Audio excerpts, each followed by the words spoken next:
जय माता दी। जय माँ कामाख्या। कामाख्ये वरदे देवी नीलपर्तवासिनी त्वं देवी जगत माता योनि मुद्रे नमस्तुते। कामाख्ये काम संपन्ने कामेश्वरी हर प्रिये कामनां देहि मे नित्यं कामेश्वरी नमस्तुते। कामदे काम रूपस्ते सुभगे सुरसेविते करोमि दर्शन देव्यं सर्वकामार्थसिद्धये। ओम महेशानी महामाये चामुंडे मुंडमालिनी आयु आरोग्य ऐश्वर्य देहि मे देवी परमेश्वरी। ओम जयंती मंगला काली भद्रकाली कपालिनी दुर्गा क्षमा शिवा धात्री स्वाहा सदा नमस्तुते। ओम सर्वमंगल मांगल्ये शिवे सर्वासाधिके शरण्ये त्र्यंबके गौरी नारायणी नमस्तुते। दुर्गतिनाशिनी दुर्गा जय जय काल विनाशिनी काली जय जय। उमा रमा ब्रह्माणी जय जय। सीता राधा रुक्मणी जय जय। महालक्ष्मी नमस्तुभ्यं सुरेश्वरी हरिप्रिये नमस्तुभ्यं दयानिधि। काली काली महाकाली काली के परमेश्वरी सर्वानंद करी देवी नारायणी नमस्तुते। काली काली महाकाली काली के पापनाशिनी खड्गहस्ते मुंडहस्ते काली काली नमस्तुते।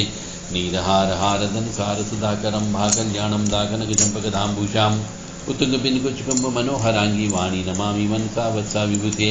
ओम ऐं सरस्वत्यै नमः। या जल जल प्रज्वल अग्निरूपाय ओम ओम ह्रीं श्रीं ज्वाला देवी नमः।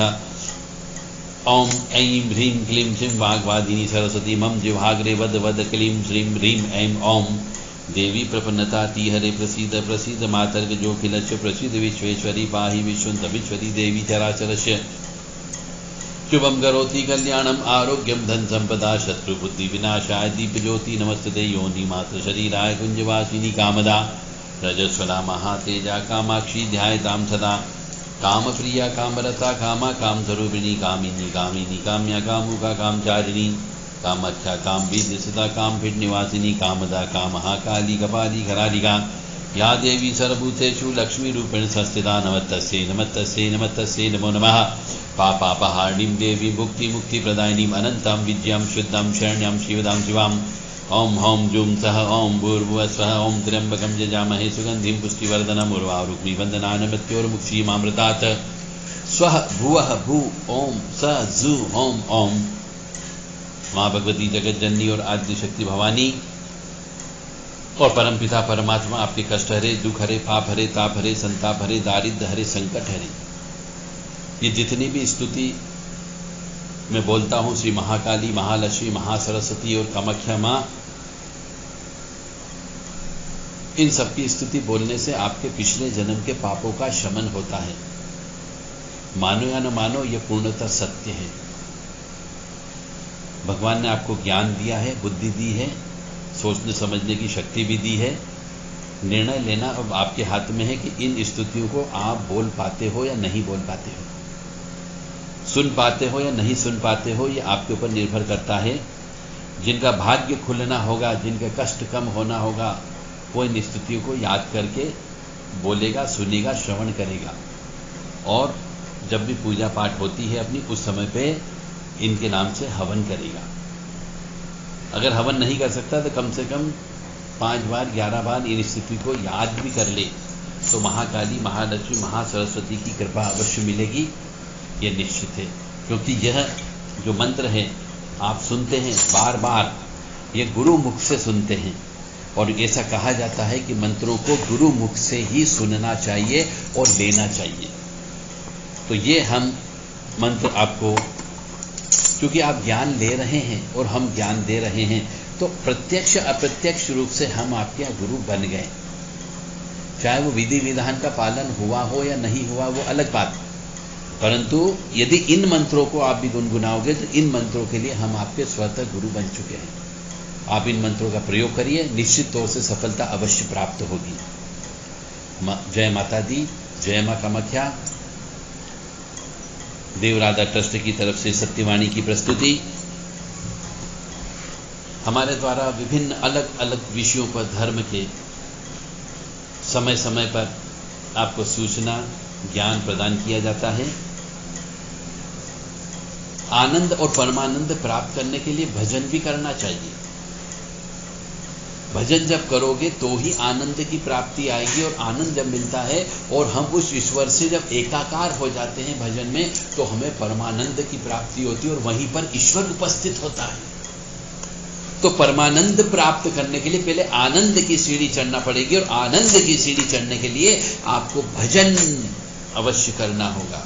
अब वो ध्यान का भजन हो सकता है, मंत्र बुदबुदाने का भजन हो सकता है, या फिर राधे कृष्ण का भजन हो सकता है, देवी माँ का भजन हो सकता है, भैरव जी का भजन हो सकता है। मतलब भजन गाते समय आप अपने आप को ये भूल जाओ कि इस पृथ्वी लोक पर हो, तो समझ जाओ आपको परमानंद की प्राप्ति हो गई है। आनंद के ऊपर परमानंद है, परमानंद ही ईश्वर है। अब भजन करने के लिए आपको कुछ नहीं, थोड़ा सा बेशर्म होना पड़ता है, तो आप भजन गाने लगोगे। क्यों शर्माते हो? अरे भगवान का नाम ले रहे हो, उस ईश्वरी तत्व का नाम ले रहे हो जिसने ये सृष्टि चलाई है, उसका नाम लेने के लिए काहे को शर्माते हो? मनुष्य कहते नहीं साहब, हम भगवान का नाम क्यों लें, गा करके क्यों लें? अरे उसमें डूबना पड़ेगा, तो रस के अंदर डूबना पड़ेगा, तब जाके पता लगेगा कि रस मीठा है या कड़वा है, गुड़ जैसी चाशनी वाला रस है या कैसा रस है। तो इसके लिए भजन होते हैं, भजन गाना होता है। तो हम आपको एक भजन सुना रहे हैं, आप भी सुने और उस भजन को याद कर लें, आनंद अवश्य आएगा आपको। गोविंद कृष्ण जय, गोपाल कृष्ण जय, गोपाल ग्वाल बाल राधा कृष्ण जय। गोविंद कृष्ण जय, गोपाल कृष्ण जय, गोपाल ग्वाल बाल राधा कृष्ण जय। कृष्ण जय, कृष्ण जय, कृष्ण जय, कृष्ण कृष्ण कृष्ण कृष्ण कृष्ण जय। गोविंद कृष्ण जय, गोपाल कृष्ण जय, गोपाल ग्वाल बाल राधा कृष्ण जय। कृष्ण जय, कृष्ण जय, कृष्ण जय, कृष्ण कृष्ण कृष्ण कृष्ण कृष्ण जय। गोविंद कृष्ण जय, गोपाल कृष्ण जय, गोपाल ग्वाल बाल राधा कृष्ण जय। कृष्ण जय, कृष्ण जय, कृष्ण जय, कृष्ण कृष्ण कृष्ण कृष्ण कृष्ण जय। गोपिका मालहारी प्यारी माई, मीरा मन विहारी, मदन मोहन मुरलीधारी कृष्ण जय। गोपिका मालहारी प्यारी माई, मीरा मन विहारी, मदन मोहन मुरलीधारी कृष्ण जय। कृष्ण जय, कृष्ण जय, कृष्ण कृष्ण कृष्ण कृष्ण कृष्ण जय। इस मंत्र को बिल्कुल लय ताल और सुर में यदि ढोलक मंजीरे के साथ आप गाएंगे, निश्चित तौर से आपको आनंद की प्राप्ति होगी। और न भी हो तो आप ताली बजा करके कर सकते हो, घर पे टेबल होती उस टेबल पर भी धुन निकाल करके आप कर सकते हो, बशर्ते कि आपको थोड़ा सा भजन पूजन में इंटरेस्ट हो। गोविंद कृष्ण जय, गोपाल कृष्ण जय, गोपाल ग्वाल बाल राधा कृष्ण जय। कृष्ण जय, कृष्ण जय, कृष्ण जय, कृष्ण कृष्ण कृष्ण कृष्ण कृष्ण जय। गोविंद कृष्ण जय, गोपाल कृष्ण जय, गोपाल ग्वाल बाल राधा कृष्ण जय। कृष्ण जय, कृष्ण जय, कृष्ण जय, कृष्ण कृष्ण कृष्ण कृष्ण कृष्ण जय। गोपिका मालहारी प्यारी माई, मीरा मन विहारी, मदन मोहन मुरलीधारी कृष्ण जय। कृष्ण जय, कृष्ण जय, कृष्ण जय, कृष्ण कृष्ण कृष्ण कृष्ण कृष्ण जय। जितनी देर शायद आपने भजन सुना होगा, आपके यदि शरीर में कष्ट है तो कष्ट आपको महसूस नहीं हुआ होगा। बस जब कष्ट महसूस होना बंद हो जाए, परेशानी महसूस होना बंद हो जाए, मनुष्य को तकलीफ महसूस होना बंद हो जाए, मनुष्य को दुख महसूस होना बंद हो जाए, तो समझ जाओ वहां पर ईश्वर का वास होता है।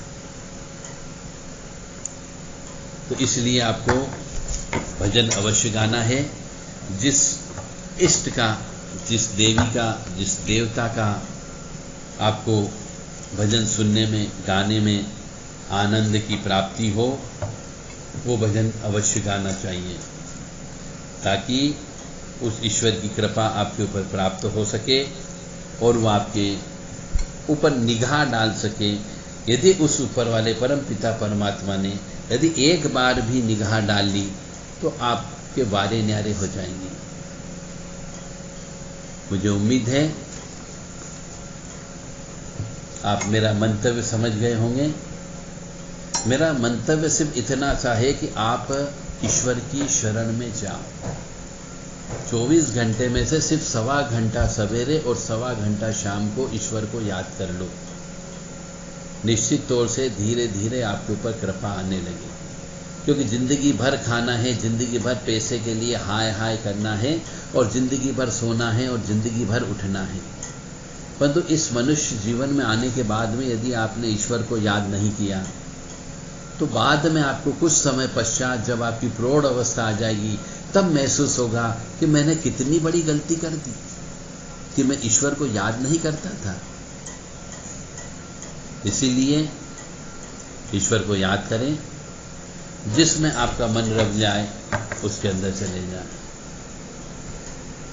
राम राम राम राम राम राम राम राम राम श्री राम राम राम राम राम राम राम राम राम राम राम राम श्री राम राम राम। पाप कटे दुख मिटे लेत राम नाम, पाप कटे दुख मिटे लेत राम नाम। भव समुद्र सुखद नाव एक राम नाम, भव समुद्र सुखद नाव एक राम नाम। राम राम राम राम राम राम राम राम राम श्री राम राम राम। इस तरीके से ईश्वर को याद करो।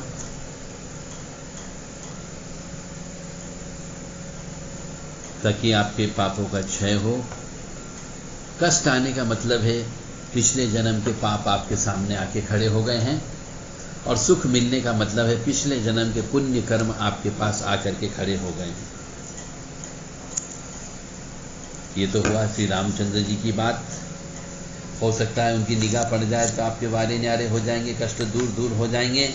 और व्यक्ति आपने भी देखा होगा जो अधिकतर वृद्ध व्यक्ति होते हैं, जिसने जिंदगी भर कभी भी भगवान का नाम नहीं लिया, दीपक नहीं लिया, अगरबत्ती नहीं लगाई, वो भी मनुष्य भी मरते वक्त चाहे स्त्री हो या पुरुष हो, राम शब्द उसके मुंह से निकलता है कि हे राम ले ले अब उठा ले मुझे, हे राम ले ले मुझे उठा ले। राम ही क्यों निकलता है? क्योंकि राम बोलने में बहुत साधारण शब्द है, अलग से सांस लेने की आवश्यकता नहीं होती है। राम।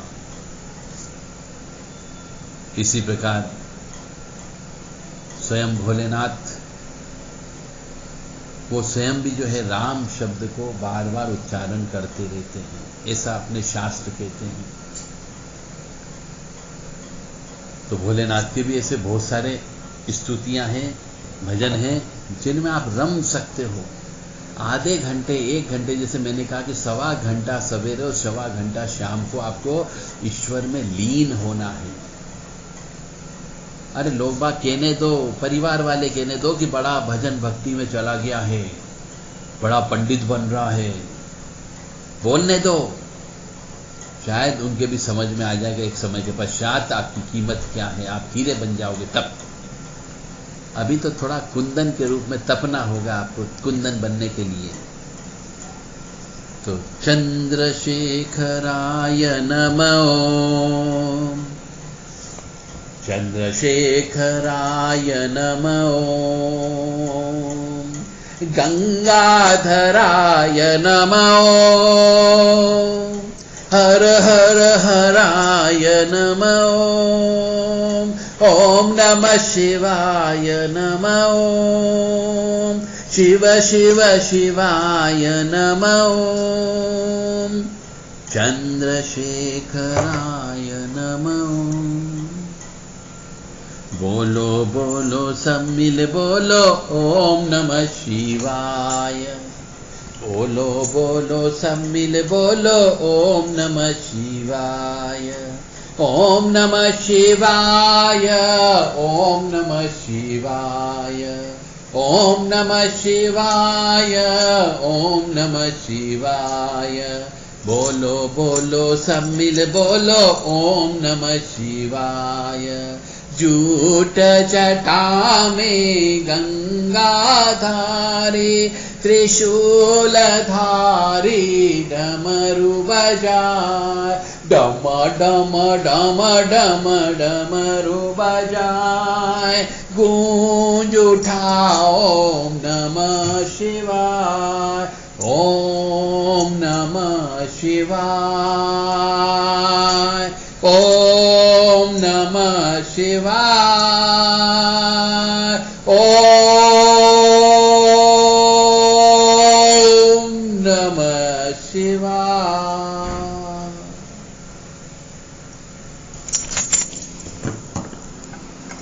ओम नमः शिवाय आपको सुखी रखे, स्वस्थ रखे, प्रसन्न रखे, ऐसी कामना हम माँ जगत जननी से आपके लिए करते रहेंगे।